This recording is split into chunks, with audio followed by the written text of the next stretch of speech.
Hello, today I'm in Mercedes S400. In this video I'll show you how to manage steering wheel buttons. In the beginning, take a look at the left side of the steering wheel. Right here we've got this panel. Thanks to this panel we can navigate through instrument cluster display. Here we've got the button thanks to which we can go back inside the menu of the instrument cluster. On the right side we've got the panel thanks to which we can increase the volume of the radio, decrease it and mute radio.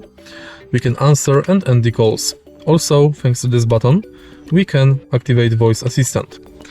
Press the whole panel to activate horn. And that's basically it.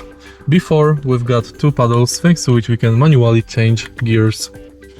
If you find this video helpful, please leave a like, comment and subscribe.